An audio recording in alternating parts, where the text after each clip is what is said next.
अस्सलाम वालेकुम स्टूडेंट्स। आज हम इंशाल्लाह वीक 2 का लेक्चर 1 शुरू करेंगे।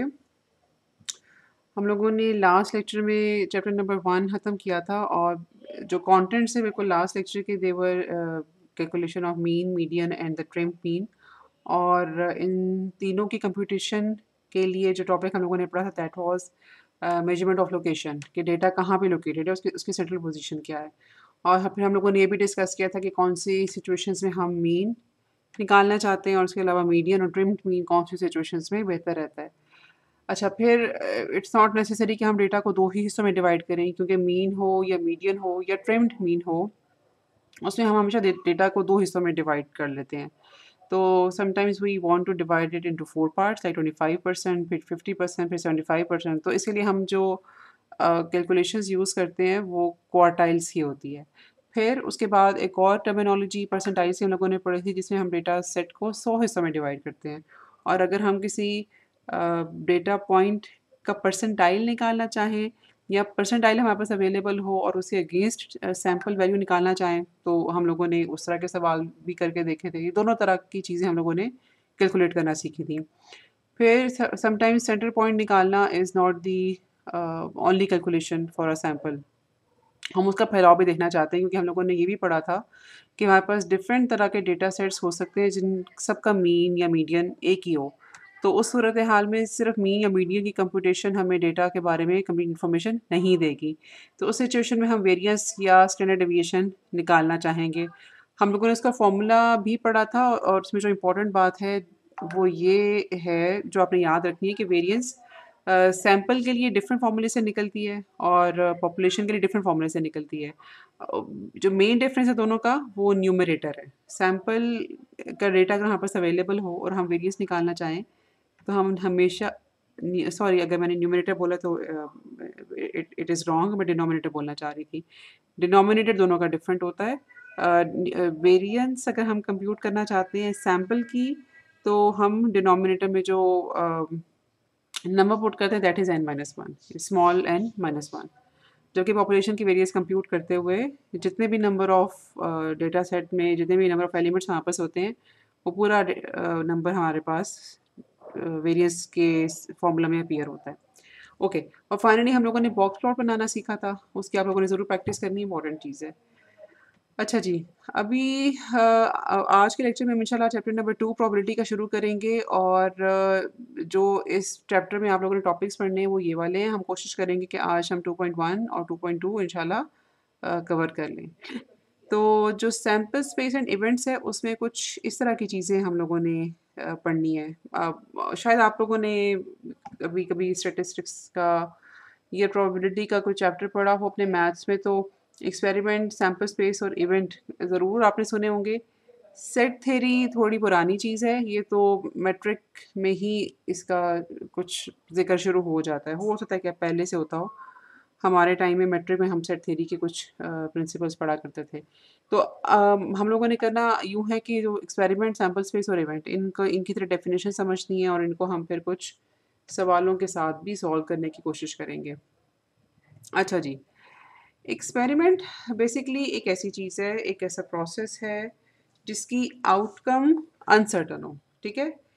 इस बात का मतलब ये है कि इट्स क्वाइट पॉसिबल कि हमारा जो एक्सपेरिमेंट है वी नो कि उसकी आउटपुट क्या आएगी, लेकिन when we perform that experiment we are not for sure कि उस पर्टिकुलर इंसिडेंस के ऊपर उसकी आउटपुट क्या आती है, ठीक है? मिसाल के तौर पे आपने डीएलडी में गेट्स पढ़े थे, उसमें जैसे एंड गेट होता है, कि उसकी आउटपुट 2 ही तरह की आ सकती है, ठीक है? या उसकी आउटपुट आती है 0 या उसकी आउटपुट आती है 1, ठीक है? उसके अलावा कोई और पॉसिबिलिटी नहीं है अगर हम 2 इनपुट्स को दें तो। अच्छा, अब हमें ये पता है कि जो टोटल तरह की पॉसिबिलिटीज़ हैं उसके आउटपुट के लिए वो 2 हैं, 0 या फिर 1। लेकिन एक गिवन इंस्टेंट के ऊपर जब हम एक एंड गेट को 2 मुख्तलिफ तरह के आउटपुट्स देखते हैं सॉरी देते हैं, तो इन दोनों में से एक आउटपुट आ सकती है। तो एक्सपेरिमेंट का परफॉर्म किए जाना बेसिकली ये डिटरमिन करेगा कि अब इस वक़्त कौन-सी आउटपुट हमें मिलेगी। तो एक्सपेरिमेंट बेसिकली एक प्रोसेस है जिसकी हमें पॉसिबल आउटपुट्स या आउटकम्स तो पता होती हैं, लेकिन वी नॉट श्योर या we don't know for certain कि एक पर्टिकुलर टाइम इंस्टेंट के ऊपर जब एक्सपेरिमेंट परफॉर्म किया जाएगा तो उस वक्त उसकी आउटकम क्या आएगी। अच्छा, अब कुछ एग्जांपल्स जो हमारे पास एक्सपेरिमेंट की हैं, जैसे कि मैंने आपको एक एंड गेट के हवाले से मिसाल दी। उसके अलावा टॉसिंग ऑफ अ कॉइन, आपको पता है कि जब हम कॉइन को टॉस करते हैं तो हमारे पास दो आउटपुट की पॉसिबिलिटीज़ हैं, या हेड आएगा या टेल आएगा। लेकिन जिस वक्त आप कॉइन को उछालते हो हवा में तो आपको उस वक्त नहीं पता होता कि जब ये लैंड करेगा तो इसकी आउटपुट होगी क्या, ठीक है। So we know the possible outcomes, but every time this experiment is performed, every time a coin is tossed, one doesn't know कि on which side it's going to land, ठीक है। इसी तरह से selecting a card from a deck, I am sure कि आप में से कुछ लोगों को इस चीज़ का आइडिया नहीं होगा, लेकिन अगर आप लोगों ने अगर कभी कार्ड्स नहीं भी खेले तो कम से कम उसको कभी देखा है या उसके बारे में सुना ज़रूर होगा कि actually there are different colours और नंबर ऑफ कार्ड्स, ठीक है। तो हम जब भी वी नो कि कार्ड्स टोटल हमारे पास 52 होते हैं, लेकिन हम जब भी उन 52 में से कोई एक कार्ड निकालेंगे every time a card could be different. So we're not sure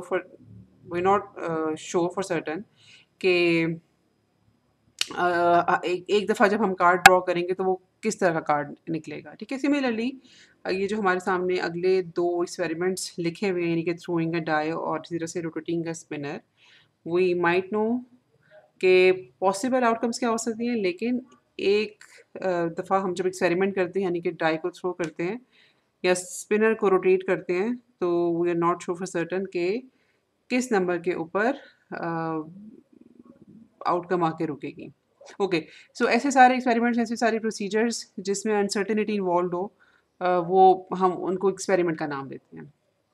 अच्छा जी, अब उसके बाद हमारे पास जो अगली चीज़ समझने वाली है कि नाउ दैट वी नो कि एक्सपेरिमेंट क्या होता है, अब अगली चीज़ जो हमारे पास समझने वाली है वो है सैंपल स्पेस। इसका अब सैंपल स्पेस की जो डेफिनेशन है ना, इसका नाम मैंने कई दफ़ा एक्सपेरिमेंट में लिया है कि हमारे पास एक पर्टिकुलर एक्सपेरिमेंट परफॉर्म करते हुए जितने पॉसिबल आउटकम्स आ सकते हैं, we call that set as sample space. For example, उसके हमारे पास दो पॉसिबिलिटीज़ हैं।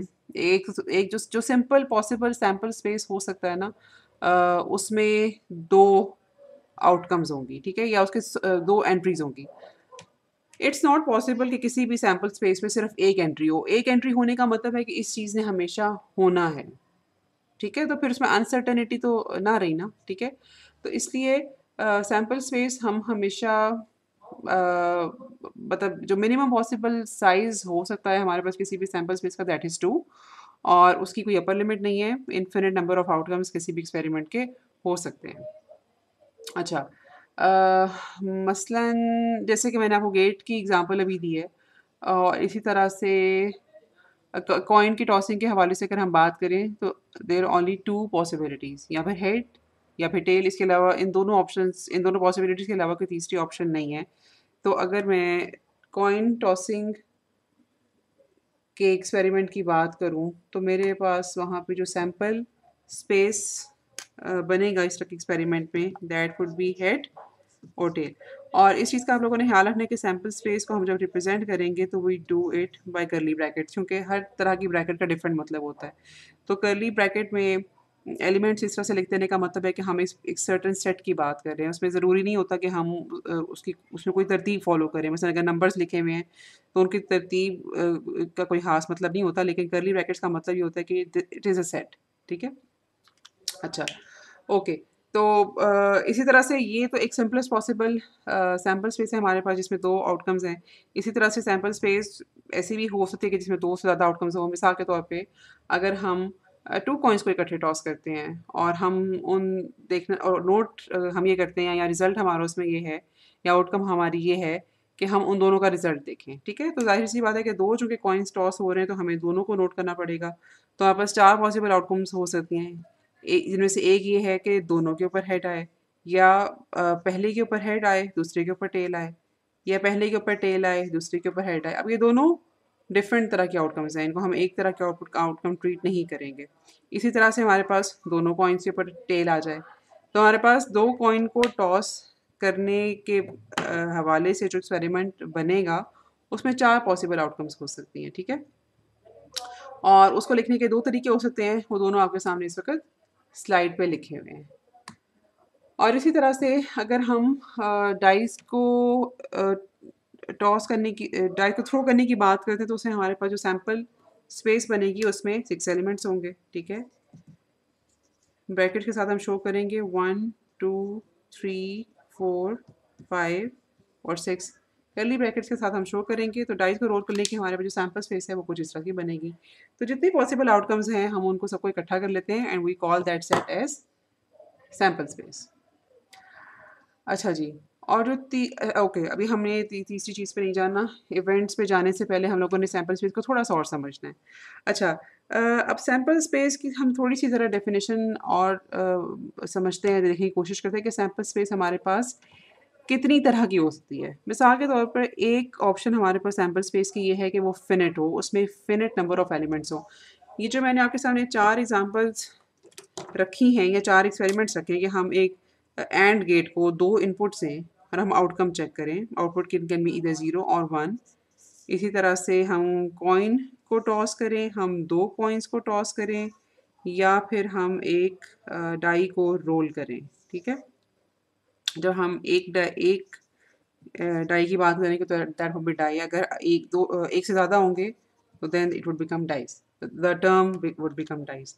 अच्छा, एनीवेज, ये जो आपके सामने 4 एक्सपेरिमेंट्स और उनकी 4 सैंपल स्पेसेस बनी हुई हैं, ये सारे फिनिट हैं। यू कैन सी के इसमें 2 नंबर्स हैं, इसमें 2 नंबर्स हैं, इसमें 4 हैं, इसमें 6 हैं, ठीक है?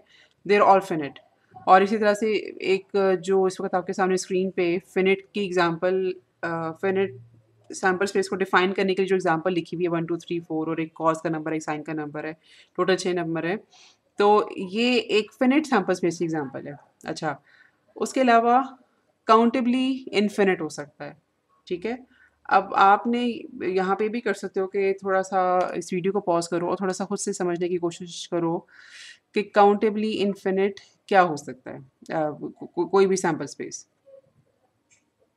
ठीक है? मिसाल के तौर पे अब आप लोगों ने अगर इसको पहले कहीं पढ़ा है तो ज़रूर आप लोगों ने ये जो नंबर ऑफ स्टार्स के हवाले से या फिर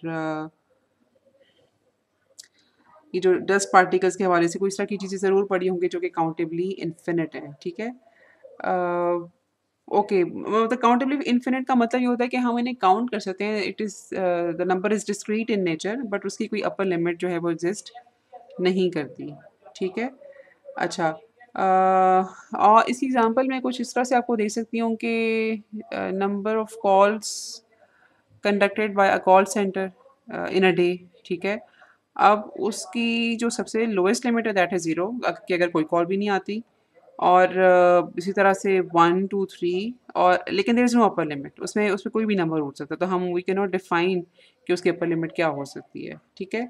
अच्छा, इसी तरह से एक और तरह का सैंपल स्पेस हो सकता है जो कि जिसे हम कहते हैं अनकाउंटेबली इन्फिनिट। अब अनकाउंटेबली इन्फिनिट मिसाल के तौर पे हमारे सामने जो इस वक़्त एक सैंपल स्पेस गिवन है, इसमें हमारे पास एक लोअर लिमिट मौजूद है, ठीक है? और एक इसकी अपर लिमिट है, लेकिन इसके दरमियान चूँकि नंबर कोई भी हो सकता है, मैं इसको पहले लिख देती हूँ फिर मैं एक्सप्लेन करती हूँ कि ये है क्या चीज़। Theta such that theta lies between 0 से लेकर 2 pi. There is a reason कि यहाँ पे ये जो 2 पाई से पहले पहले मैंने इक्वालिटी का साइन नहीं डाला, ठीक है? यहाँ इक्वालिटी इधर आएगी हमारे पास या फिर इधर आएगी। There is only one possible position for equality, दोनों जगह नहीं आ सकती। अच्छा, पहले तो हम थीटा को एक्सप्लेन करते हैं कि ये है क्या। Theta is phase, you know कि हमारे पास कोसाइन या साइन के लिए जो इक्वेशन लिखी जाती है usually that is cos, let me right magnitude A over here, cos omega T plus theta, ठीक है? अगर थीटा की वैल्यू 0 हो तो हम मेरे पास जो यहाँ पर इसकी डायग्राम बनेगी, इसका फिगर जो बनेगी that will be something like this, ठीक है। ये यहाँ पे मेरे पास t होगा और इसके y एक्सिस के ऊपर मैं x ऑफ t लिखूंगी, ठीक है। अब थीटा, यहाँ पर जो थीटा है ना या face, that is 0 and you know कि अगर थीटा की वैल्यू को हम 2 पाई कर दें तब भी मेरे पास यही शक्ल बनेगी, ठीक है। लेकिन अगर मैं थीटा की वैल्यू को पाई बाय 2 कर दूं, ठीक है, तो उस वक्त मेरे पास जो इसकी प्लस प्लस पाई बाय 2 हम अज्यूम कर लेते हैं, तो मेरे पास जो इसकी शेप बनेगी ना वो कुछ इस तरह की बनेगी कि वो ये जो डॉटेड लाइन है यहाँ कुछ इस तरह से आएगा और उसके बाद ये मैंने अज्यूम किया कि ये जो पुराना पीछे का सिग्नल है ना यहाँ पे, वो मेरे पास कुछ यहाँ पर आगे एंटर हो गया, ठीक है। और इसी तरह से अगर मैं थीटा को पहले मैं यहाँ पर लिख दूँ ताकि कन्फ्यूजन ना हो, इस डायग्राम नंबर 2 के लिए जो मेरे पास थीटा है दैट इज़ पाई बाय 2। अच्छा, अब अगर मैं थीटा को यहाँ पर पाई अज्यूम करूँ तो यू कैन सी कि मेरे पास डायग्राम जो है वो यहाँ से फिगर यहाँ से स्टार्ट होगी।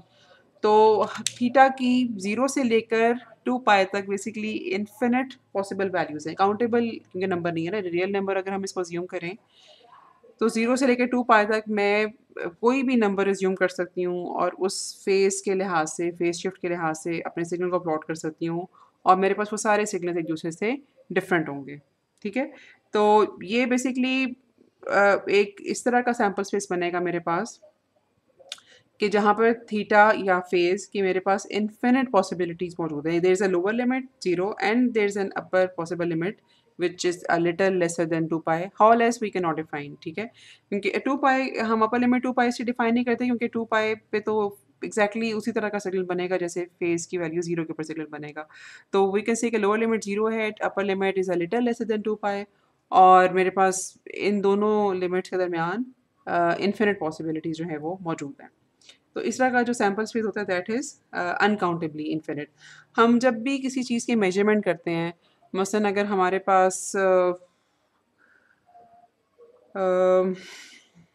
We are manufacturing some kind of rope मिसाल के तौर पे, ठीक है, और हम उसकी अगर उसकी उसका डायमीटर मेजर करते हैं या हम उसको उसकी लेंथ मेजर करते हैं, मतलब मेजरमेंट के असल में जहाँ पे भी एक्सपेरिमेंट्स होते हैं ना तो वो बिकॉज उसमें कोई प्रिसीजन डिफाइन नहीं होती। बेशक हम चाहें तो उसको 3 डिजिट्स तक उसकी प्रिसीजन ले लें या 4 डिजिट्स तक उसकी प्रिसीजन ले लें या फिर जितने मर्ज़ी हम इससे भी ज़्यादा आगे एक्सीड कर सकते हैं। तो इस तरह के नंबर्स चूँकि because they are continuous in nature, तो इस तरह की सारी एक्सपेरिमेंट्स जहाँ पे जो रैंडम एक्सपेरिमेंट है that is about measuring something, ठीक है, या calculating calculation in terms of time, temperature, pressure. तो ये सब चीज़ें जो हैं ये जो सैंपल स्पेस बनाती हैं वो अनकाउंटेबली इन्फिनिट होता है, ठीक है। अच्छा, ओके, अब सैंपल स्पेस जो हम लोगों ने कैटेगरीज डिफाइन करनी तो इट कैन बी डिस्क्रीट। अब जब डिस्क्रीट होगा तो या तो वो फिनिट होगा जैसे कि आपके सामने यहाँ पे लिखा हुआ है, या फिर वो काउंटेबल इन्फिनिट होगा। और हम लोगों ने आगे कुछ एक्सपेरिमेंट्स करने हैं तो हमें होपफुली थोड़ा बेहतर समझ भी आ जाएगा। और इसी तरह से हमारे पास सैंपल स्पेस जो है वो that can be continuous in nature. जब कंटिन्यूस होगा तो it will always be uncountable infinite, ठीक है। इसकी हम थोड़ी सी और आगे इंशाल्लाह एग्जांपल्स करते हैं। ओके, अब हमें इस एक्सपेरिमेंट और सैंपल स्पेस का रिलेशन समझ आ गया। अब इवेंट क्या चीज़ है? इवेंट बेसिकली हमारे पास जब एक सैंपल स्पेस बन जाता है तो event is a collection of some outcomes out of that sample, ठीक है। मतलब अगर हम उस सैंपल में से ही उस सैंपल स्पेस में ही कुछ वैल्यूज़ को निकाल के, अब ज़ाहिर है हम जब वैल्यूज़ को इकट्ठा करने की कोशिश करेंगे या एक सबसेट बनाने की कोशिश करेंगे सैंपल स्पेस पे, तो that would be based on sum rule. हम ऐसे ही रैंडमली नहीं उठा लेंगे कुछ वैल्यूज़ को। हाँ, जब उनका एक सेट बनेगा तो there will be some rule कि जिसकी बेसिस पे वो सेट बन रहा होगा। तो बहरहाल किसी रूल की बेसिस के ऊपर जब हम एक सबसेट बनाएँगे तो we will call that subset as an event, ठीक है। अच्छा, इवेंट उस इवेंट में या उस जो भी सबसेट हम बनाते हैं किसी भी सैंपल स्पेस में से, अगर उसमें सिर्फ एक एलिमेंट हो we will call that event as a simple event। अगर उसमें एक से ज़्यादा एलिमेंट्स फॉल करें, यानी कि जो सैम्पल स्पेस से हम सबसेट बना रहे हैं, अगर उस सबसेट में एक से ज़्यादा आउटकम हम लोगों ने रखी है तो will call that event as a compound event.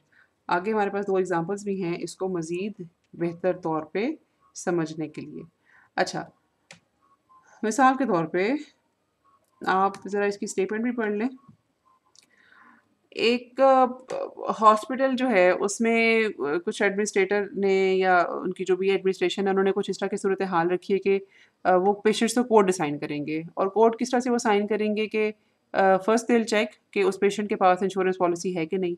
Policy ना होने की सूरत में उसका जो कोड होगा it will start with zero और अगर पॉलिसी उसके पास है तो the code will begin with ए।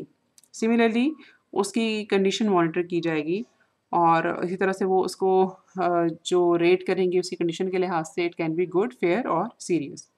अच्छा, तो उस लिहाज से हमारे पास जो सैंपल स्पेस बनता है किसी भी पेशेंट के हवाले से, वो उसमें 6 एलिमेंट्स हो सकते हैं। जिसमें 0 और जी का मतलब फ़ोर्स ये होगा कि इसके पास इंश्योरेंस पॉलिसी नहीं है और उसकी कंडीशन जो है दैट इज़ गुड, ठीक है? और इसी तरह से 1 एफ की अगर मैं बात करूँ, तो 1 एफ का मतलब ये है कि उसके पास इंश्योरेंस पॉलिसी है और उसकी कंडीशन इज़ फेयर। तो हमारे पास यहाँ पे 6 बेसिकली सिंपल इवेंट्स बनते हैं। फॉर एग्ज़ाम्पल अगर मैं कहूँ कि वो सारे पेशेंट जिनके पास इंश्योरेंस पॉलिसी नहीं है और अ, उनकी जो कंडीशन है that is good, that can be categorised as good. तो वो उसकी उसका क्या आउटकम होगी या उसको मैं कैसे डिफ़ाइन करूँगी? तो that will be defined by this event, ठीक है? अब आप ये देखो कि इसमें सिर्फ़ एक जो है वो आउटकम उस सैंपल स्पेस से उठा के रखा गया है। ठीक है, इसी तरह से बी हम लोगों ने डिफाइन किया है एक पर्टिकुलर इवेंट, ठीक है, कि ऐसे पेशेंट्स या ऐसी कैटेगरी के जिसमें इंश्योरेंस है और पेशेंट की जो कंडीशन है we can call it fair. तो इस तरह का इवेंट भी एक जो सबसेट होगा वो बेसिकली एक उसमें आउटकम होगा सैंपल स्पेस से। अच्छा, अब लेट्स सपोज कि हम इसी तरह से एक इवेंट बनाते हैं या हम ऐसा सबसेट देखना चाहते हैं कि जिसमें सारे वो पेशेंट्स लाए करें जिनकी हेल्थ कंडीशन फेयर है। ठीक है? तो अब हमें इससे फ़र्क नहीं पड़ता कि उसकी इंश्योरेंस पॉलिसी उसके पास है या नहीं, we are just concerned with health condition. जैसे कि मैंने आपको बताया कि हम जब इवेंट बनाते हैं तो हम किसी रूल के तहत बनाते हैं। तो रूल यहाँ पे ये है कि we want to separate those cases जहाँ पे हेल्थ कंडीशन फेयर है।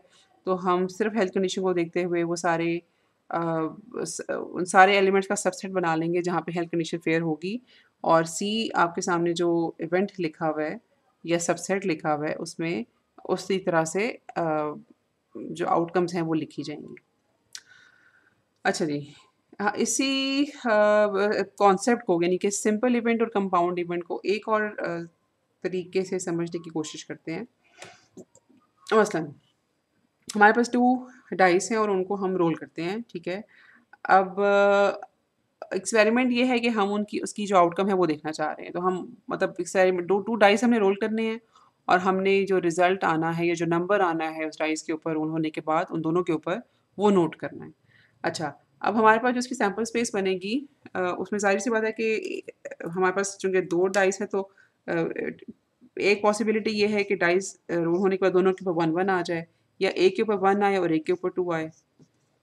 इसी तरह से एक के ऊपर 1 आए, दूसरे के ऊपर 3 आए या फिर हम काफ़ी सारे पॉसिबिलिटीज़ से गुज़रते हुए वी कैन से दैट कि कुछ इस तरह का सेट हम कंस्टिट्यूट कर सकते हैं जो कि जिसको हम सैंपल स्पेस कहेंगे। अच्छा, ओके। अब हम ये कहते हैं कि हम ऐसी आउटकम में इंटरेस्टेड हैं या हम एक ऐसे इवेंट में इंटरेस्टेड हैं जिसमें दोनों जो डाइस हैं उसके ऊपर 2 आए, ठीक है? तो अब ये एक ही ऐसी सॉरी सम सम उनका 2 हो दोनों के ऊपर 2 आए नहीं। वैसे तो ख़ैर जो मैंने पहले बोला था कि उन दोनों के ऊपर 2 आए वो भी एक ऐसा ही इवेंट है जो कि सिंपल इवेंट होगा क्योंकि उसमें एक ही ऑप्शन है। Let me right it A1, ठीक है? जो मैंने पहले बात कही थी कि हमारे पास एक ऐसा इवेंट जिसमें दोनों डाइस के ऊपर 2 आए, तो वो ये हो सकता है। और इसी तरह से जो आपके सामने स्क्रीन पे लिखा हुआ है कि एक ऐसा इवेंट जिसमें दोनों डाइस का जो नंबर है उसका सम 2 के बराबर हो, तो वो भी एक ही पॉसिबिलिटी बनती है। जब जब दोनों के ऊपर 1-1 आएगा तो उसी कंडीशन में जो सम है वो 2 आएगा और ऑफ कोर्स कोई दूसरी पॉसिबल कंडीशन नहीं है।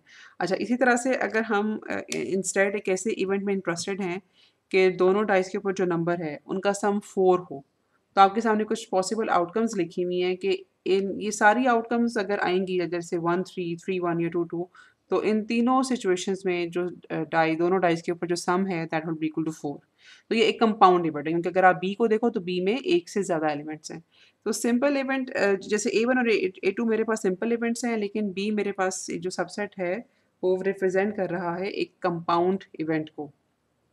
तो this is the difference between simple event और कंपाउंड इवेंट। अच्छा, अब हमें थोड़ा सा समझ आ गया कि एक्सपेरिमेंट, सैम्पल स्पेस, और इसको मैं थोड़ा नीचे करूँ ताकि आपको हेडिंग नज़र आ जाए। एक्सपेरिमेंट, सैम्पल स्पेस और इवेंट्स को हम कैसे रिलेट करते हैं। अब हम लोगों ने करना यूँ है कि ये हमारे सामने कुछ एक्सपेरिमेंट्स लिखे हुए हैं, ठीक है? There are 7 in number. हम लोगों ने हर एक्सपेरिमेंट के अगेंस्ट जो है ना सैम्पल स्पेस वो लिखने की कोशिश करनी है, और हम लोगों ने ये भी डिफ़ाइन करना है कि वो जो सैम्पल स्पेस हमारे पास आई है वो किस तरह की है। मिसाल के तौर पे वो डिस्क्रीट है, वो कंटिन्यूस है, फिनिट है, इनफिनिट है। How is the sample space like? ठीक है? अच्छा, और फिर हम ये भी करेंगे कि हम जो पहला एक्सपेरिमेंट है ना उसमें से कुछ इवेंट्स बनाने की कोशिश करेंगे ताकि फिर हम तीनों को ज़रा रिलेट कर सकें। अच्छा, फॉर एग्ज़ाम्पल आपके सामने जो सबसे पहला एक्सपेरिमेंट लिखा हुआ है that is select a ball from a bag containing balls number 1 to 50, note the number of ball. ठीक है? तो एक्सपेरिमेंट ये है कि हमारे पास एक बॉल है जिसमें सॉरी एक बैग है जिसमें हमारे पास बॉल्स हैं सच दैट के हर बॉल के ऊपर एक नंबर लिखा हुआ है, और इसी तरह से हमारे पास 50 बॉल्स हैं उस बैग में। तो हम लोगों ने रैंडमली बगैर देखे एक बॉल निकालना है और उसका जो भी नंबर आए वो हम लोगों ने नोट करना है। ठीक है? तो हमारे पास किस तरह का सैंपल स्पेस बनाएगा एक्सपेरिमेंट? इस एक्सपेरिमेंट का सैंपल स्पेस क्या हो सकता है? अच्छा, it is very easy to write. अच्छा, आप लोगों ने थोड़ी-सी कोशिश ये करनी है कि आप अ, मतलब मेरे लिखने से पहले ज़रा इस वीडियो को पॉज़ करो और फिर आप थोड़ा-सा आंसर लिखने की कोशिश करो and then match your answer with mine. तो हमारे पास ये कुछ इस तरह से आएगा कि 1 लिखा हो सकता है, या अगर हम बॉल निकालें इसमें 2 लिखा हो सकता है, और इसी तरह से अगर हम एक इट्स क्वाइट पॉसिबल कि एक बॉल निकालें तो उसके ऊपर 50 लिखा हो, तो सैंपल स्पेस जो है ना उसका कुछ वो इस तरह से बनेगा। अब मैं इसका साइज़ थोड़ा बढ़ा सकती हूँ, ठीक है? सैंपल स्पेस हमारे पास कुछ इसका इस तरह से बनेगा। अच्छा, अब साथ ही हम ये भी देख लेते हैं कि ये किस तरह का सैंपल स्पेस है। ये हमारे पास एक फिनिट सैंपल स्पेस है, ठीक है? अच्छा, ओके। अगले एक्सपेरिमेंट की तरफ जाते हैं। Select a ball from a bag containing balls number 1 to 4. Balls 1 and 2 are black and balls 3 and 4 are white. Note the number and color of the selected ball. अच्छा, अब हम लोगों ने करना ये है कि बॉल को जब हम निकालेंगे तो उसका ना सिर्फ नंबर बल्कि हम लोगों ने उसका कलर भी नोट करना है। तो हमारे पास जो ऑप्शंस बनेंगी that will be 1 B, 2 B, इसी तरह से 3 डब्ल्यू और 4 डब्ल्यू। ठीक है? अगर आप में से किसी ने इसको इंस्टेड इस तरह से लिखा है 1 बी, 2 बी, 3 डब्ल्यू, 4 डब्ल्यू, तो ये लिखने का तरीका भी ठीक है। ठीक है? एंड यू कैन सी कि इसका जो ये जो सेट है हमारे पास ये भी फाइनाइट बना है। ठीक है? अच्छा, अब हमारे पास जो तीसरा एक्सपेरिमेंट है वो कुछ यूँ है कि हम लोगों ने एक नंबर रैंडमली पिक करना है बिटवीन 0 एंड 1। अच्छा, इस तरह से हम जब कोई एक्सपेरिमेंट सॉरी इसमें हम लोग कुछ सैम्पल स्पेस जब डिफाइन करते हैं कि ऐसे एक्सपेरिमेंट की जिसमें हमारे पास इन्फिनिट पॉसिबिलिटीज़ होती हैं। पहले तो है हमें ऑफ कोर्स ये पता चलना चाहिए स्टेटमेंट को देखकर कि हमारे पास इन्फिनिट पॉसिबिलिटीज़ वाला कुछ जो है ना सैम्पल स्पेस बनेगा। तो उसको लिखने का तरीका ये होता है कि S3 is equal to x such that, या है नहीं इसमें बेहतर है कि हम कॉलन डालें इंस्टेड ऑफ सेमी कॉलन। कि हमारे पास जो नंबर आएगा दैट विल बी, यानी कि x will be lesser than sorry, x would be lesser than or equal to 0. Similarly, x would be greater than or equal to 0. Similarly, x can be lesser than or equal to 1. तो x जो है वो 0 और 1 के दरमियान आएगा और उसको फिर लिखने का तरीका हमारे पास यूँ होता है। और आप देखो कि मैंने अब ब्रैकेट्स इसमें कौन सी डाली हैं, ठीक है, स्क्वायर ब्रैकेट्स डाली हैं। इसका मतलब ये है कि हमारे पास 0 और 1 के दरमियान के सारे नंबर इस सेट में शामिल हैं, ठीक है। कर्ली ब्रैकेट्स हम जब डालते हैं ना तो we are only concern with those numbers which are written inside that bracket. लेकिन हम जब स्क्वायर ब्रैकेट्स डालते हैं तो उसका मतलब बेसिकली ये होता है कि दिस इज़ आवर सेट और all numbers between 0 and 1 are part of this set. तो आप लोगों ने ब्रैकेट का थोड़ा सा ख्याल रखना है। अच्छा, अब S3 मेरे पास जो सेट है it can not be finite of course, तो it will be infinite set and continuous as well. अच्छा, ओके, अब मेरे पास जो अगला एक्सपेरिमेंट है that is about picking two numbers at random between 0 and 1। तो इस एक्सपेरिमेंट को मैं 4 कह सकती हूँ। अब मेरे पास जो सेट बनेगा वो 2 नंबर्स का बनेगा, ठीक है, such that x is between 0 and 1, ठीक है, and y is between 0 and 1। ठीक हो गया। अच्छा, इसके बाद मेरे पास अगला जो एक्सपेरिमेंट है that is about tossing a coin 3 times and note the sequence of head and tails. तो मेरे पास जो एक्सपेरिमेंट नंबर 5 है इसका सैम्पल स्पेस कुछ यहाँ पर इस तरह से बनेगा। अब मैं इस तरीके से सैम्पल स्पेस के एलिमेंट्स को लिखूँ या जो नीचे वाले तरीके से, तो that is one and the same thing. तो मेरे पास एक पॉसिबिलिटी है कि यहाँ या तो तीनों के ऊपर हेड आए या head head tail head tail head tail head head, ठीक है। और इसी तरह से आप यहाँ पे डिफाइन कर सकते हो हेड टेल टेल क्वेल हेड टेल और टेल टेल हेड और फाइनली मेरे पास आएगा टेल टेल और टेल, ठीक है। तो ये मेरे पास 8 पॉसिबिलिटीज जो हैं या इस एक्सपेरिमेंट की हो सकती हैं। तो मेरे पास जो सैम्पल स्पेस का बनेगा उसमें 8 एलिमेंट्स होंगे। अच्छा जी, ओके, अब यहाँ पर से एक अच्छी एग्जांपल आई जिसको आप लोगों ने ज़रा थोड़ा सा सोचना है, ठीक है।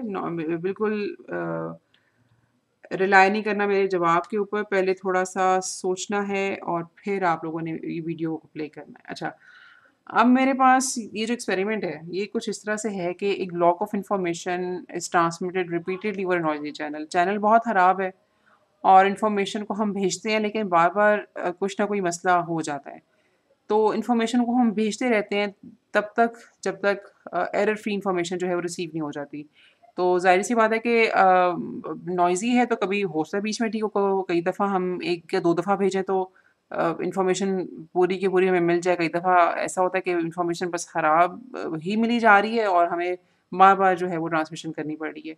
तो इस केस में हमारे पास count the number of transmission required, मतलब हम एक्सपेरिमेंट ये है कि हम जब रिपीटेड ट्रांसमिशन कर रहे हैं एक चैनल के ऊपर तो उसमें क्या पॉसिबिलिटी हमारा सब सैंपल सेट हमारा क्या बनेगा। अच्छा, तो इसमें हमारे पास जो सैंपल सेट है वो कुछ इस तरह से बनेगा कि इट्स क्वाइट पॉसिबल कि हम लोगों ने एक दफ़ा भेजा, ठीक है, और एक दफ़ा में ही हमारे पास जो सिग्नल है या इन्फॉर्मेशन है वो कम्प्लीटली ट्रांसमिट हो गई एरर के बगैर। तो कई दफ़ा ऐसा होता है कि पहली दफ़ा हम लोगों ने भेजा तो वो एरर थी, दूसरी दफ़ा दोबारा भेजा, लेकिन जब दूसरी दफ़ा भेजा तो वो इन्फॉर्मेशन बिल्कुल ठीक थी। तो हाँ, बस 2 दफ़ा हमें ट्रांसमिशन करनी पड़ी। कई दफ़ा फिर हमें 3 दफ़ा करनी पड़ेंगी, but you see there is no upper limit. So this is countably infinite. We can not set an upper limit कि हमें कितनी दफ़ा ट्रांसमिशन करनी पड़ेगी। It depends on the situation at that time कि एरेनियस है लेकिन you keep on repeating, you keep on sending information such that error free information is received. Okay, और हमारे पास जो final experiment that is about determine the value of an audio signal at time t1। अच्छा, value of an audio signal इसकी जगह probably intensity होना चाहिए था। वी नो कि ऑडियो सिग्नल को अगर हम टाइम के अगेंस्ट या अगर हम इसमें ऑडियो का लफ्ज़ निकाल भी दें, अगर हम सिग्नल को टाइम के अगेंस्ट प्लॉट करते हैं, तो लेट्स सपोज कि मेरे पास यहाँ पे टाइम टी है, यहाँ पे मेरे पास कोई भी सिग्नल एक्स ऑफ टी है, तो अगर एक रैंडम सिग्नल की हम बात करें तो that would be something like this, ठीक है। उसका एम्पलीट्यूड किसी भी टाइम पे कुछ भी हो सकता है। तो we are interested to find out the value of an audio signal, या उसका एम्पलीट्यूड की वैल्यू या उसकी इंटेंसिटी की value at a particular time t1, ठीक है। तो सिंस वी डोंट नो कि उसको वक्त उसका एम्पलीट्यूड क्या होगा, तो व्हाट वी कैन डू कि the amplitude या the value of an audio signal at time t1 is equal to x भी आप लिख सकते हो, x of t1 भी लिख सकते हो, doesn't matter। और इसकी वैल्यू जो होगी x की वैल्यू, ठीक है, या अगर आपने इस तरह से लिखा है x of t1 तो you will write x of t1 मतलब x की वैल्यू t1 टाइम के ऊपर। तो it can be anywhere from minus infinity to infinity, मतलब नेगेटिव अगर है तो जाहिर सी बात है कि माइनस इन्फिनिटी या हम नेगेटिव की तरफ जाएंगे, और इसी तरह से अगर उसकी पॉजिटिव वैल्यू है तो it would be it can be a very big value, however it will remain lesser than infinity, ठीक है। तो हमने कौन लेसर देन डाला है, it does not mean to infinity हो जाएगी, it will be positive but will be somewhere या समवट लेसर देन इन्फिनिटी। अच्छा, अब आप नोट करो कि अब मैं जो इसको, अच्छा एक तो मुझे यहाँ ब्रैकेट डालनी है कि ये माइनस इन्फिनिटी टू इन्फिनिटी, और अब मैं यहाँ पे डालूँगी पैरेंथेसिस, ठीक है। अच्छा, अब इसका मतलब ये है कि ये set basically it includes all the values from minus infinity to infinity, but it includes it excludes these two values। minus infinity और infinity इस सेट का हिस्सा नहीं है, ठीक है। लेकिन इन दोनों एक्सट्रीमिटीज़ के दरमियान जितनी भी वैल्यूज़ आती हैं विच आर इनफाइनाइट वैल्यूज़, ठीक है, विच आर इनफाइनाइट वैल्यूज़, वो इस सेट का हिस्सा हैं। तो यहाँ पर हमारे पास जो नोट करने वाली बात है वो ये कि जब हम बात करते हैं कर्ली ब्रैकेट्स की, तो basically it is a set, उसमें हम जो भी वैल्यूज़ लिखते हैं वो सेट का हिस्सा होती हैं। When we write square brackets we only need to write two values, ठीक है, ए और बी, दैट इज़ इट। तो उसका मतलब ये होता है कि ए से लेकर बी तक जितनी वैल्यूज़ हैं they are part of this set. और जब हम ए और बी को इस तरह से लिख देते हैं, अच्छा मैं ओके पहले लेट मी एक्सप्लेन दिस और मैं वापस इसके ऊपर जाती हूँ। ए और बी को हम जब इस तरह से लिख देते हैं तो उसका मतलब ये होता है कि ए और बी के दरमियान की तो सारी वैल्यूज़ इस सेट का हिस्सा हैं, लेकिन ए और बी इस सेट का हिस्सा नहीं है। और इसी तरह से जब हम कर्ली ब्रैकेट्स में लेट्स सपोज के ए और बी लिखा हो, तो इसका मतलब ये होता है कि only A and B are part of this set, ठीक है। तो इन तीनों का मतलब जो है ना वो आपको ज़रा अच्छे तरीके से समझ आना चाहिए। ओके, अच्छा, अब मैंने आपको ये बताया था कि हम लोगों ने ये जितने भी एक्सपेरिमेंट्स हमारे सामने लिखे हुए हैं उन सबके सैम्पल स्पेसेस बनाने हैं जो कि हम लोगों ने बनाए, और उसके बाद जो बिल्कुल पहला एक्सपेरिमेंट है उसके हम कुछ इवेंट्स भी बनाएंगे। तो मिसाल के तौर पे अगर हम लोगों ने इसका कुछ इस तरह का इवेंट बनाना है कि एनी इवेंट सच दैट कि उसमें सिर्फ इवन नंबर्स हों, तो वो किस तरह का इवेंट बनेगा, ठीक है, a set with only even numbers. अच्छा, चूंकि अब आप लोगों ने उसकी स्टेटमेंट तो देख लिया तो उसका साइज मैं थोड़ा बढ़ा देती हूँ। अच्छा, an event with even numbers only, तो आप इसको लिख सकते हो 2 4 6 अप टिल, नहीं 48 नहीं 50 भी इसमें आएगा, 50। इसी तरह से अगर मैं इवेंट इसमें लिखूँ कि मैं आई am interested on all those outcomes with balls numbered greater than 25, ठीक है, मैं सिर्फ हाई नंबर्स में इंटरेस्टेड हूँ, I want to consider only those outcomes, या I want to collect only those outcomes which have numbers greater than 25। तो जो इस तरह का ये जो सबसेट बनेगा मेरे पास,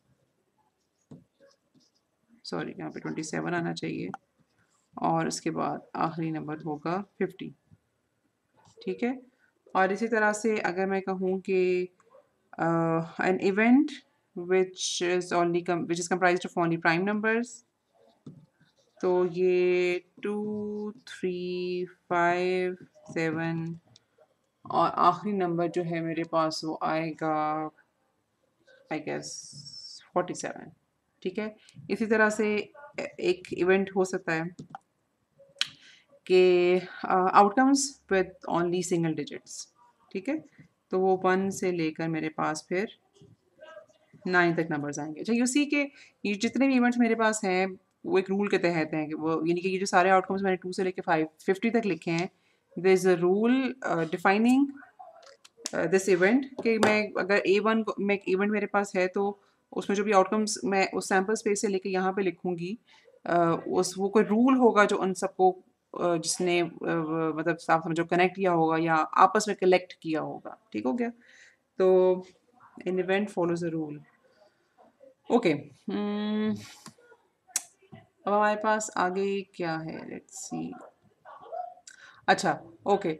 अब ये थोड़ी-सी आसान सी चीज़ है, सेट थ्योरी हम कई दफ़ा जब इवेंट्स बनाएँगे न तो then we would like to um, apply some rules on them या फिर we would like to see कि how they are connected. For example, ये हम लोगों ने जो आपके सामने 4 इवेंट्स लिखे हैं, sometimes we would like to see कि let's suppose कि मेरे पास इवेंट A और इवेंट A1 और A2 है, तो कौन से आउटकम्स ऐसे हैं जो कि इन दोनों में मौजूद हैं कॉमन। ठीक है, या कई दफ़ा अगर मैं सिर्फ दोनों को ज्वाइन करना चाह रही हूँ कि for some reason I want to see even numbers, but still I want to see also I'm interested in such outcomes which have uh, balls with number greater than 25। मतलब तो उसमें फिर इन दोनों के जो A1 और A2 के जो आउटकम्स हैं they'll be written together। तो इस तरह से चूँकि इस तरह की थियरीज़ में हमें सेट थ्योरी की ज़रूरत पड़ती है इस तरह के रिलेशंस डेवलप करने के लिए, तो हमें थोड़ा-सा उसका पता होना चाहिए। मिसाल के तौर पे कॉम्प्लीमेंट ऑफ एन इवेंट। ठीक है? कॉम्प्लीमेंट के लिए जो आप रीजन यूज़ करते हो यहाँ पे आपके सामने ड्रॉ होना है। अच्छा, पहले मैं थोड़ा-सा रीजन भी डिफाइन कर दूँ ताकि आपको इससे कन्फ्यूजन ना हो। मिसाल के तौर पर हमारे पास ये जो बॉक्स्ड है ना जिसके ऊपर उन्होंने एस लिखा है, लेट्स सपोज के इस बॉक्स में हमारे पास सारे के सारे जो भी पॉसिबल आउटकम्स हैं वो यहाँ पे लिखे हुए हैं या वो इस बॉक्स का हिस्सा है। ठीक है, तो ये सैम्पल्स में हमारे पास हो गए कि सारे पॉसिबल आउटकम्स और उसके बाद ये हमारे पास इवेंट ए है। ठीक है, एनी इवेंट की चूंकि हम डेफिनेशन पहले पढ़ चुके हैं, तो व्हेन आई से कि लेट्स सपोज मेरे पास इवेंट ए है, यानी कि उस सैम्पल स्पेस में से कुछ पर्टिकुलर आउटकम्स मैंने किसी रूल के तहत इकट्ठे किए हैं तो वो इस इवेंट में आती हैं। ठीक हो गया? तो अगर मैं इंटरेस्टेड हूँ कॉम्प्लीमेंट ऑफ एन इवेंट देखने में which is represented by A complement, तो इस ए के अलावा बाकी जितने आउटकम्स इस ए में होंगे, सॉरी इस सैम्पल स्पेस में होंगी, they will all be part of A complement. ठीक है? अच्छा, इसी तरह से यूनियन के अगर मुझे दो सेट्स को मिला के देखना है तो वो कुछ इस तरह की सिचुएशन होगी जिसमें ये जो एरो है ये पॉइंट आउट कर रहा है इस ग्रे एरिया को, जो कि बेसिकली उस सेट का या उस नए सेट का हिस्सा बनने का जिसने ए और बी का यूनियन किया है। इसी तरह से जो इंटरसेक्शन है, अगर मेरे पास दो सेट्स हैं ए और बी और आई वांट टू सी कि इनके इंटरसेक्शन में कौन से एलिमेंट्स आएंगे, तो वो इस ग्रे एरिया से रिप्रेजेंट हो रहे हैं। Null event is an empty event. ठीक है, यूजुअली जो नल इवेंट है उसको हम 5 के साथ रिप्रेजेंट करते हैं। ठीक है, it is an empty event. और म्यूचुअली एक्सक्लूसिव या डिसजॉइंट इवेंट्स, वो कुछ उसकी जो क्या कहूँ डायग्राम या कुछ जो शक्ल सूरत है वो इस तरह से रिप्रेजेंट होती है जैसे आपके सामने लास्ट बुक है। अच्छा, डिसजॉइंट इवेंट्स का मतलब ये है कि जिन जिन इवेंट्स का आपस में कोई ताल्लुक ना हो। मिसाल के तौर पे अगर मैं ये जो मेरे पास एक सैम्पल स्पेस बना था, इसको मैं थोड़ा सा इसका साइज़ इंक्रीज़ करके ना फिर आपको लिख के दिखाती हूँ, तो होपफुली थोड़ा सा और क्लियर हो जाएगा। मसलन ये जो आपके सामने 4 इवेंट्स लिखे हुए हैं, उनमें से हर किसी की डेफिनेशन होपफुली आपने अपने पास कहीं न कहीं नोट की होगी। इसमें से अगर आप इवेंट A2 और A4 को देखो, और अगर मैं आपसे ये कहूँ कि लेट्स सपोज़ मेरे पास ये जो जितनी भी जो सैम्पल स्पेस है, let me represent it through this big box, और इस बॉक्स में ज़ाहिर है 1 2 3 4 अप टिल 50 यहाँ पे लिखा जाएगा। And you can very well see कि अच्छा क्या इसको मैं थोड़ा सा इसका साइज छोटा करके ना, let me right all numbers till 9, 3 4 5 6 7 8 9 10 11 and so on. तो मेरे पास जो A1 नहीं, A1 तो नहीं है मेरे पास ना, A4। तो ये वाले जो सारे एलिमेंट्स हैं मेरे पास, ये ऑफ कोर्स A4 होंगे, ठीक है। और A2 मेरे पास जो कि नंबर 26 पर से बड़ा सा somewhere over here A2 start होगा, और आप समझ लो कि वो कुछ इस तरह से जाएगा, ठीक है। बल्कि इसको मुझे सर्कल बनाने की बजाय ना कोई इस तरह का हिस्सा बना देना चाहिए, ठीक है। तो ये this all this is part of A4, और मेरे पास ये वाला जो हिस्सा है ये मेरे पास A2 है। तो यू कैन सी कि A4 और A2 में कुछ भी दे नॉट कनेक्टेड टुगेदर, उनका कोई आपस में कोई ऐसा एलिमेंट नहीं है जो दो के दोनों में इकट्ठा हो, तो दे आर म्यूचुअली एक्सक्लूसिव।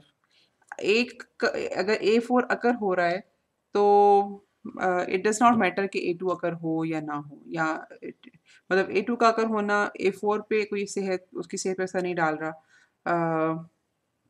सेहत पे असर न डालने का मतलब ये है कि अगर हम मिसाल के तौर पे यहाँ पर A1 और A4 को देखें, तो हम ये देख सकते हैं कि अगर A4 अगर होगा तो उससे कुछ एलिमेंट्स चूँकि A1 में भी हैं, तो कहीं न कहीं हम ये देख सकते हैं कि A1 के भी कुछ पॉसिबिलिटीज़ है अकर होने की। लेकिन चूँकि A4 में ऐसा कोई भी एलिमेंट नहीं है जो A2 में हो, तो इसलिए वी से कि दे आर म्यूचुअली एक्सक्लूसिव या डिसजॉइंट इवेंट्स, क्योंकि A4 का अकर होना इज़ नॉट कंपल्सरी, या उसके अकर होने से ये ज़रूरी नहीं कि A2 अकर हो या ना हो, ठीक है? अच्छा,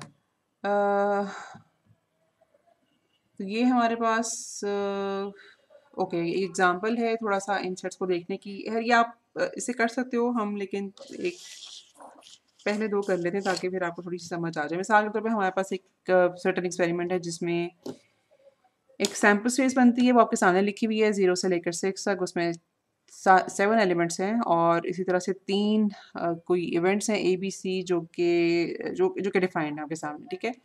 तो हमें ये 3 सेट्स फाइंड करने हैं, तो एक कॉम्प्लीमेंट बेसिकली में वो सारे एलिमेंट्स होंगे जो कि ए में नहीं है। तो यू कैन सी के ए में चूँकि 0 से लेके 4 तक सारे में एलिमेंट्स हैं, तो ए कॉम्प्लीमेंट में 5 और 6 होंगे। और इसी तरह से अगर मैं बात करूँ ए यूनियन बी के, तो मुझे ए और बी को चूँकि इकट्ठा करके लिखना है, तो ये मेरे पास 4 5 और 6 पूरा सैंपल्स में से दोबारा बन जाएगा। तो मेरे पास जो ए यूनियन बी है वो कुछ इस तरह से लिखा जाएगा। आई होप कि ए इंटरसेक्शन सी जो है वो आप कर सकते हो। अगर मैं इसको सॉल्व के बगैर यहाँ पे देखूँ तो मेरे पास 1 और 3, ठीक है। ए इंटरसेक्शन सी में 1 और 3 आने चाहिए। अच्छा, ओके। अब मेरे पास फाइनली कुछ एक्सियम्स हैं जो कि अब अगर हम समझने की कोशिश करते हैं कि एक्सियम्स होते क्या हैं। अच्छा, एक्सियम बेसिकली एक आप समझ लो कि प्रूवन थिंग, ठीक है। एक स्टेटमेंट जिसको हम we won't call it theorem, लेकिन something that has been proven और something that has been established. तो अब हमें उसको प्रूव करने की ज़रूरत नहीं है। We can quote it as such, we can use it as such. अच्छा, अब हम चूँकि एक्सपेरिमेंट समझ चुके हैं, हमें ये पता है कि हर एक्सपेरिमेंट के साथ एक एसोसिएटेड सैंपल स्पेस होती है, और सिमिलरली हम किसी पर्टिकुलर आउटकम में अगर इंटरेस्टेड हैं, या तो हम उसको एक एक मतलब सर्टेन इवेंट के तहत उसको हम कंसिडर कर सकते हैं, कॉल कर सकते हैं। मिसाल के तौर पे डाई को रोल करने के बाद हम ये देखना चाहें कि जी इवन नंबर्स जो हैं वो उनकी आउटकम क्या है, या उनका सेट कैसे बनता है, ठीक है, या प्राइम नंबर्स का सेट कैसे बनता है, so on. There can be course number of events which we can consider. तो अब हम ये देखना चाहेंगे कि अगर कोई इवेंट पर्टिकुलर है तो उसकी अब प्रोबेबिलिटी क्या है, उसके अकर होने का चांस कितना है, ठीक है। तो sometimes we can be interested in individual outcomes, लेकिन most of the times we would see कि एक इवेंट जो है उसकी उसकी प्रोबेबिलिटी कितनी है। तो अब हम जब प्रोबेबिलिटी की बात करते हैं तो there are few things which we must know, ठीक है। नंबर 1 कि प्रोबेबिलिटी कैन बी ज़ीरो, ठीक है, but it can not be negative. अगर हम किसी इवेंट ए की बात करें तो उसकी जो प्रोबेबिलिटी है will denote it with P of A, it can never be lesser than zero, या वो ज़ीरो होगी। यहाँ मतलब फॉर एग्जांपल अगर मैं आपसे कहूँ कि डाई को रोल किया है, मेरे पास जो सैम्पल स्पेस बनेगी दैट वुड बी 1 2 3 4 5 और 6। डाई को रोल करने की मेरे पास जो सैम्पल स्पेस है वो ये बनेगी, ठीक है। अब मैं आपसे क्या कहूँ कि an event A such that all those outcomes that are greater than 6, ठीक है। I am interested in all those outcomes that are greater than 6। तो ये मेरे पास एक इवेंट है। अब मुझे ये पता है कि ये एम्प्टी सेट है, इसमें कुछ भी नहीं आएगा, तो जो प्रोबेबिलिटी ऑफ ए है that is equal to 0। It can not be negative, it can not be -1, ठीक है। अच्छा, तो जो पहला एक्सियम लिखा हुआ है कि for any event probability of A either it is equal to 0 और इट इज ग्रेटर देन 0। अच्छा, लेकिन अगर मैं सैम्पल स्पेस की बात करूं तो सैम्पल स्पेस के अगर होने की प्रोबेबिलिटी 1 होती है। अच्छा, क्योंकि अगर मैं इसमें सिर्फ इवेंट की बात करूँ कि लेट्स सपोज इवेंट बी है मेरे पास ऑल इवन नंबर्स, तो यू कैन सी कि मेरे पास जो उसका सेट बनेगा दैट वुड बी 2 4 6। अब अगर प्रोबेबिलिटी मतलब इसमें से कुछ अकर हुआ है अगर, तो ये तो कंफर्म बात है कि जब कि सैम्पल स्पेस अकर हुआ होगा, या इसको हम इस इस तरह से भी समझ सकते हैं कि अगर हम लोगों ने एक एक्सपेरिमेंट परफॉर्म किया है तो उसकी आउटपुट डेफिनेटली इस सैम्पल स्पेस में कहीं ना कहीं लाई करेगी, क्योंकि सैम्पल स्पेस बेसिकली है ही सारी पॉसिबल आउटकम्स का कलेक्शन। तो ऐसा तो नहीं हो सकता कि इस सैम्पल स्पेस के अलावा उसका कुछ और रिजल्ट आए, ठीक है। अदरवाइज तो फिर हमारा सैम्पल स्पेस ही कंप्लीट नहीं है। तो सैम्पल स्पेस में तो हमने ऑलरेडी सारी पॉसिबल आउटकम्स को इकट्ठा करके रखा हुआ है, तो सैम्पल स्पेस तो में से तो कुछ ना कुछ अगर होना ही है। तो that is why probability of sample space is equal to 1 के उस सैम्पल स्पेस में से डेफिनेटली जरूर कुछ ना कुछ होगा। तो that is why we know it for sure when we write probability of something equal to 1, इसका मतलब ये कि उस चीज़ ने तो ज़रूर ही होना है। इसका मतलब ये नहीं कि वो सारा का सारा सैम्पल स्पेस हो जाएगा, इकट्ठे ही अकर होगा, उसमें से कोई चीज़ अकर होगी, ठीक है। फिर जैसे कॉइन को टॉस किया तो या हेड आएगा या टेल आएगा, और सैम्पल स्पेस में तो ये दोनों चीज़ें मौजूद हैं, इनमें से एक ना एक चीज़ ने तो होना ही है। तो that is why sample space will definitely occur. और फाइनली अगर हमारे पास कुछ डिसजॉइंट इवेंट्स हैं और हम उनकी कलेक्टिव प्रोबेबिलिटी देखना चाह रहे हैं, फॉर एग्जांपल इवेंट ए और बी मेरे पास हैं, तो इफ़ आई वांट टू नहीं ए वन नहीं, if I want to know this, ठीक है। तो मुझे सिंपली उनकी जो प्रोबेबिलिटी है ना, नहीं मुझे यहाँ पे ये नहीं करना चाहिए, मुझे यहाँ पे ओके, बल्कि मैं इधर प्लस रहने देती हूँ, मुझे यहाँ पे ये कर लेना चाहिए, ठीक है। कि अगर हमारे पास इवेंट्स ए, कुछ इवेंट्स ऐसे हैं मिसाल के तौर पे ए और बी जिनका आपस में कोई कनेक्शन नहीं है, डिसजॉइंट इवेंट्स हैं, उनके एलिमेंट्स कॉमन नहीं है, कोइंसाइड नहीं करते, दोनों इवेंट्स का आपस में कोई ताल्लुक नहीं है, और उनकी यूनियन की प्रोबेबिलिटी की मुझे फाइंड करनी है।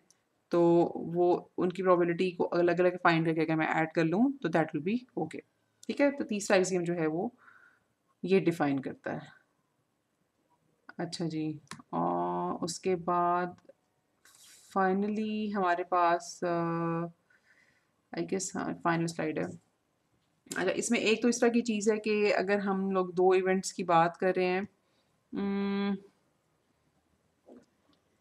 तो हमें कुछ इस तरह की क्वेश्चन फॉलो करनी पड़ेगी, ठीक है। अच्छा, पहले मैं ज़रा आपको एक्सप्लेन कर दूं कि ग्रुप का क्या मतलब है। इसी क्वेश्चन का क्या मतलब है, ये मेरे पास एक क्वेश्चन लिखी हुई है A union B, P of A plus P of B minus P. अच्छा, पहले तो हम ना ज़रा इसी क्वेश्चन को थोड़ा सा समझने की कोशिश करते हैं कि इसी क्वेश्चन का मतलब क्या है। अच्छा, फॉर एग्ज़ाम्पल अगर हम ए और बी हमारे पास कुछ इस तरह के इवेंट्स हैं जिसमें कुछ एलिमेंट्स अगर कॉमन आ जाते हैं, ठीक है। तो हम ये इक्वेशन उस सूरत हाल में लिखते हैं। ये जो हम लोगों ने पहले जो इक्वेशन लिखी थी ना, ये वाली, ये वो सूरत हाल थी कि अगर हमारे पास ए और बी में कोई भी एलिमेंट कॉमन नहीं है, तो व्हाट वी वुड डू कि we simply add probability of A and probability of B. लेकिन अगर हम दो एलिमेंट्स का दो इवेंट्स का अगर हम यूनियन करते हैं और उनमें कुछ एलिमेंट्स कॉमन हैं, तो तब हमें एक ये वाला फैक्टर ऐड करना पड़ेगा। अच्छा, ये जो पहली वाली क्वेश्चन है ना, पहले तो मैं आपको ऊपर वाली क्वेश्चन उसका कुछ सैम्पल स्पेस बना के दिखा देती हूँ ताकि आपको समझ आए कि हमने इसी क्वेश्चन में ऐसे क्यों लिखा, और फिर हम दूसरी वाली क्वेश्चन को देखेंगे। मिसाल के तौर पर अगर मेरे पास दो इवेंट्स ए और बी हैं जिसमें कोई भी एलिमेंट कॉमन नहीं है, ठीक है, this is A and this is B, ठीक है। तो now what we need to do कि we simply need to add up probability of A and probability of B. अच्छा, अब लेकिन मेरे पास अगर ये सिचुएशन हो कि सैम्पल स्पेस में एक इवेंट ए अगर इस तरह से है और एक इवेंट बी अगर इस तरह से है, सच दैट उनमें कुछ एलिमेंट्स कॉमन है, ठीक है, ये कॉमन ओवरलैप रीजन है, तो अब मैं उसी मिसाल आपको बाद में देती हूँ, पहले मैं इक्वेशन समझा लूँ तो हम करेंगे क्या। अच्छा, अब इसे हुआ यूँ है कि हम लोगों ने जब ए को कंसिडर किया ना, या ए की जब प्रोबेबिलिटी को कंसिडर किया, तो ज़ाहिर है कि सारी सी बात है कि ये जो ए है ये सारे का सारा कंसिडर हुआ। फिर हम लोगों ने जब प्रोबेबिलिटी ऑफ बी को कंसिडर किया, तो ये वाला सारा रीजन जो है वो कंसिडर हुआ। तो अब आप नोट करोगे कि ये जो ओवरलैप रीजन है ये बेसिकली दो दफ़ा कंसिडर हो रहा है, तो we would like to subtract it once. अच्छा, ये कौन सी सिचुएशन में ऐसा हो सकता है? मसलन अगर मेरे पास अगेन डाइस के रोल करने में की मैं बात करूँ और प्रोबेबिलिटी ए, मेरे पास एक इवेंट है, event of such that a dice is rolled and we get even number, तो आप इसका बना सकते हो सेट विच इज़ 2 4 6।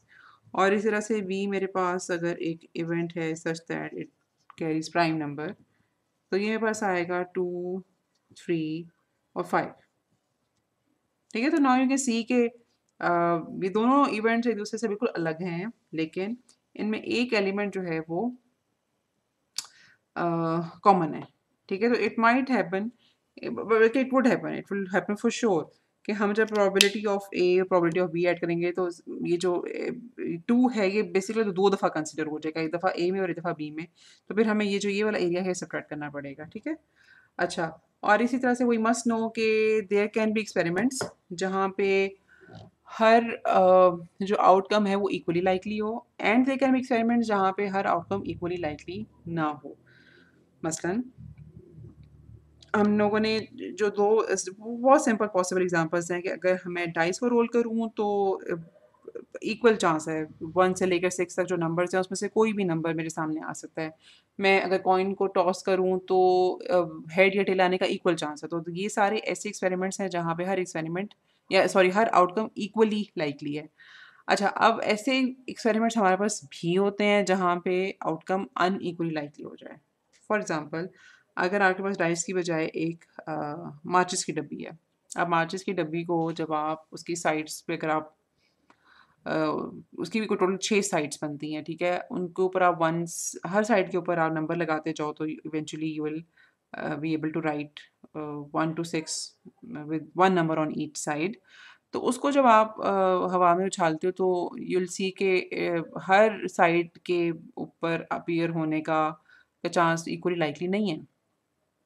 सिमिलरली इसी तरह से अगर एक्सपेरिमेंट ये है कि 6 लोगों का इंटरव्यू लिए जाना है और उनमें से एक रखा जाएगा, तो हर कैंडिडेट के को वो नौकरी मिलने का चांस इक्वली लाइकली नहीं है, ठीक है? उनका स्किल सेट डिफरेंट हर किसी का हो सकता है। तो इसी तरह से they can be the other experiment जहाँ पे हम ये सोच सकते हैं कि ज़रूरी नहीं होता कि हर आउटकम अगर होने का चांस जो है वो बराबर हो, तो हमें प्रोबेबिलिटी की फिर ज़रूरत वहाँ भी पड़ती है। तो आई वुड जस्ट समराइज़ कि इस लेक्चर में हम लोगों ने बेसिकली सीखा है कि एक रैंडम एक्सपेरिमेंट क्या होता है जिसकी outcome we know for sure कि जिसकी पॉसिबल आउटकम्स क्या हैं, लेकिन वी डोंट नो कि एक पर्टिकुलर इंस्टेंट के ऊपर जब वो एक्सपेरिमेंट परफॉर्म किया जाएगा तो उस वक़्त उसकी आउटपुट क्या आएगी, ठीक है? तो इस तरह के इस सिनेरियो को हम एक एक्सपेरिमेंट कहते हैं, ठीक है? अच्छा, वो जिसमें फॉर एग्ज़ाम्पल वो जो हम लोगों ने थीटा फेस जनरेट करने का एक्सपेरिमेंट जो देखा था 0 से पाई तक, मिसाल के तौर पर आपके पास एक कोसाइन वेव जनरेटर है, लेकिन जब भी whenever U turn it on a particular cos wave is generated with a random theta, with a random face, you never know what the face is, ठीक है? तो वो यू नो फॉर श्योर कि sign ये sine wave या cos wave generate होगी। Theta कहीं न कहीं 0 से लेकर 2 पाई के दरमियान कोई उसकी वैल्यू होगी, but whenever U turn it on cos wave is generated with a different theta, ठीक है? तो वो एक रैंडम एक्सपेरिमेंट बन जाता है कि पॉसिबल आउटकम्स आपको पता है, लेकिन you never know, you don't know कि उस पर्टिकुलर इंस्टेंट के ऊपर क्या आउटकम जनरेट या प्रोड्यूस होगी। ओके, फिर हम लोगों ने देखा सैंपल स्पेस क्या होती है। Sample space is a set of all possible outcomes. और फिर हम लोगों ने देखा कि इवेंट क्या होता है। Event is simply a subset taken from that sample space but based upon a rule. अच्छा, और फिर हमारे पास इवेंट्स को अगर हम इकट्ठा करना चाहें तो हम सेट थ्योरी को यूजुअली फॉलो करते हैं, जो कि आप लोगों ने कई दफ़ा कई सालों से आप उसको ज़रूर पढ़ रहे होगे होपफुली। और फिर हम लोग अब ये देखना चाहते हैं कि ये इन सब चीज़ों को डिफाइन करने के बाद now we want to assign a certain number with an event. वो नंबर का मतलब ये है कि उसके चांसेस कितने हैं। हम जब एक एक्सपेरिमेंट परफॉर्म करते हैं तो एक पर्टिकुलर इवेंट का अगर होने का चांस कितना है, ठीक है? तो उसके चांसेस कितने हैं। तो वो जो नंबर हम उसके साथ असाइन करते हैं, that number is usually between 0 and 1। 0 का मतलब कि उसके अकर होने के चांसेस नहीं है, 1 का मतलब फॉर श्योर यही अकर होगा, 1 होने का मतलब वो ज़ाहिर है अनसर्टेनिटी भी ख़त्म हो जाती है। तो 0 से 1 के दरमियान कोई नंबर यूजुअली हम उसको अलॉट करते हैं। जैसे वो 1 के करीब होगा, उसका मतलब है कि वो ज़्यादा प्रोबेबल है, उसके उसके चांसेस ज़्यादा हैं अकर होने के। तो फिर और फिर इसी तरह से हम लोगों ने बाकी एक्सियम्स भी पढ़े प्रोबेबिलिटी के हवाले से। तो फाइनली हम लोगों ने ये देखा है कि इक्वली लाइकली आउटकम्स और अनइक्वली लाइकली आउटकम्स में क्या डिफरेंस है। अच्छा जी, यहाँ पे हम अपना लेक्चर ख़त्म करेंगे और इंशाल्लाह आपसे जब अगले लेक्चर में मुलाकात होगी तो that would be based upon अगला जो सेक्शन है हमारा इस चैप्टर का, उसके ऊपर। Thank you so much. अल्लाह हाफ़िज़।